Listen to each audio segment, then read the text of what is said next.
Hello, and welcome to Recently on Reddit, presented by Tiny Black Panther Productions. Each episode, I read several Reddit stories across a number of subreddits. Why? Because they're interesting, heartwarming, funny, eye opening, and sometimes, well, a little cathartic. So, without any further ado, let's get started. And our first post today comes from I Don't Work Here Lady, posted by ML Bloke. Thanks, but this is what you deserve. This happened in summer 2019 in a major appliance store in the Bible Belt state. I was visiting my cousin after staying over the weekend for an engineering conference a couple of hours away. I accompanied my sister in law and her 3-year-old kid to buy some kitchen appliances. In the aisle we were in, there was an entitled Karen, EK, and her daughter, D, shopping with their cart. I was aimlessly perusing the aisles, waiting for my sister in law to finish with the toddler playing nearby. I heard an ahem and turned around to see the entitled Karen pointing to a heavy coffee espresso machine in the middle shelf. EK, can you bring this down and place it? It looks like it might be what we want. Yada yada. Me, ma'am, I can't. EK, cutting me off and angry finger pointing. You guys get paid to help too, not just restock. Me, but, thinking screw it. Let me just help out the lady. She probably thinks me to be a store clerk grab my tucked in polo and khakis. What's the harm anyway? I proceeded to snag the machine gently with my stretched arms, and that package weighed more than a few casual pounds. Probably one of those Swiss makes, not sure. Seeing me struggle, Dee reaches out to help. When EK pulls her back and within earshot, EK, don't! Those people are meant to do just that. These immigrants, brown, were doing just that in their farms anyway. Let him. That was it. I jerked the package, placed it right on top of her other items. Audible cracks were heard. EK, how dare you do that? Do you know who I am? I'm going to see your superior. How dare you break my something? Hearing the commotion, my sister-in-law was walking back towards us at the time. EK jolted the cart away in disgust, trying to menacingly posture, and it unluckily hits my 3-year-old niece smack on the face. She falls backwards. Heaven had seen no wrath like a mother seeing her child get hurt. Maternal instinct can be so fast to comprehend. Oh boy, she lunged at EK and, letting go of any civility, started pummeling her. It took me about 5 seconds to comprehend what was happening. Baby on the floor, loud shrieks, and pow, wow, wow. Luckily, I extricated her, and we took our kid to the first aid. She was taken to the emergency room and needed a stitch and pain meds for 2 days. The store manager, who had by then known about what happened, drove down half an hour later to let us know that we were in the green and they were pressing a complaint against the woman for negligently hurting a minor by willful action. We thanked the store guys and sent cupcakes in appreciation when kiddo was back home. She drew a card which showed the balding manager holding hands with her head bandaged, and an angry looking woman. Presumed Karen, lol. Additional details. Judiciary did intervene. Entitled Karen got probation due to charges of battery, negligence, and willful harm. Sister-in-law got into anger management on court mandate. Some lightweight community service. I don't justify her reasons to hit. But at that moment, anyone might actually act the same way if you saw a child being hurt by an unrepentant and menacing woman. Sorry, that one actually made me so mad that that woman would behave that way that I had trouble actually saying it. Apologies. From Tales from the Front Desk, posted by Maid of Clarity. I want a room for myself and my big fat stupid husband for free.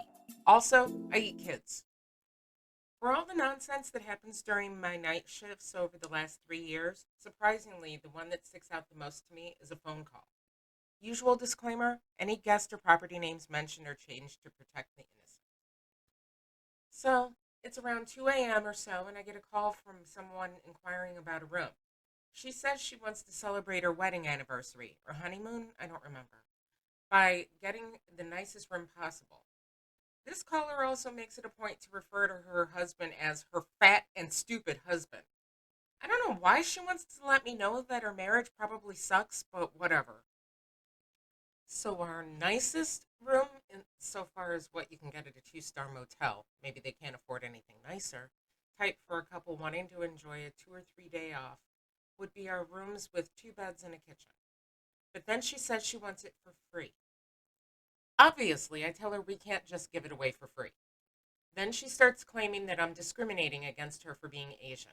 Apparently, breaking basic business protocol is the standard procedure for Asian guests. Also amusing, given that I'm Asian myself. She continues to remark about her life, her husband being stupid and fat, continues to insist I get her a room for free, and at one point I hear kids in the background. She says, "Oh, I'm sorry, I gotta go cook my kids in the oven." I don't remember what happened after that, but I do know that I didn't book her a room and we never heard from her again. Pretty sure she just wanted to meme on us at 2 in the morning. Anyways, thank you for calling the Yelling Cat Inn. This is Rin, and no, we don't have complimentary ivermectin. How may I help you today? And lastly, we have a post from Choosing Beggars, posted by Sir Samuel Danich. Why aren't you committed to our company 24/7? I don't know if this belongs here. If it doesn't, I'll delete, so don't worry. For context, I work part-time as a customer service representative at a clothing company while trying to make my living and my career in the arts sector. I have to give a bit of background to the picture down below. Before the pandemic, my company was doing just fine. No major impacts, all in all operating in the black, meaning no losses were made. The pandemic hit everyone hard. We had multiple people in the company being made redundant and restructured the company. In times, we were down to only working 80% of our original contracted hours. Note, every CSR is being paid hourly. Shortly after the pandemic started, all CSR's KPIs changed. These usually included stuff like minutes you spent in a case to deal with different forms of communication, total transactions throughout the day, per hours, and etc. On top of that, so-called upsells KPIs also changed. Every order call we get, yes, people still order stuff over the phone, we have to offer products that are cheaper or on offer to make the customer spend more than they normally would have. The percentage was 12.5% before the pandemic, meaning that from 100 order calls, we must have a successful rate of 13 calls, which said yes to our upsells to generate more money for the company. There is nothing wrong with that, it's business. But shortly after the pandemic started, the percentage changed it now to 20%. We really have to work our butts off for that. Like I said, all CSRs work on an hourly rate. Overtime is being paid with an extra 50% on top. Honestly, our customers are the most entitled POSs I've ever met. But these are stories for other subreddits. Every CSR is doing this job because they're still studying or because it's easy money to pay the bills. It is not a job you want to spend your life entirely on. On top of that, our founder has made over 300 million USD with this company, money that is his alone. The company was never making losses during the pandemic, but more budget cuts were made in every department. The founder could easily pump in some of his own money to make the company run better, but he won't for some reason. And the board and everyone else lately got a raise, but no CSR got a raise. All CSRs work minimum wage, and the prices of all of our goods were raised by over 30%. And just this morning, we got this email. And Sir Sam was kind enough to share with us an excerpt from said email. On the back of this great news, I did run some figures, and we had just over 100 hours of overtime from the CSR population over the course of the last 2 months, and over 80% of these overtime hours came from only 4 CSRs.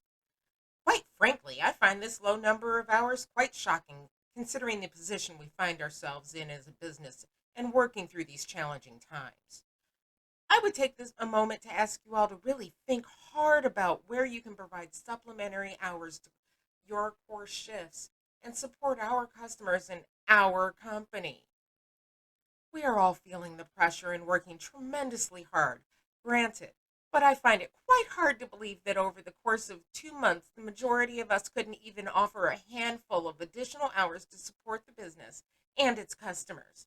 It is quite disappointing to see such a poor commitment. I would ask you all to have a real think about where you can offer support and book those hours in, as it is very much needed and would be very much appreciated. Thanks in advance. Companies like this are the reason why people complain about their jobs, why nobody actually wants to work for a living. Thank you for joining me today for Tiny Black Panther Presents Recently on Reddit. I hope you've enjoyed these posts as much as I have. Please like, comment, and subscribe as I will continue posting more stories like these. Bye bye for now.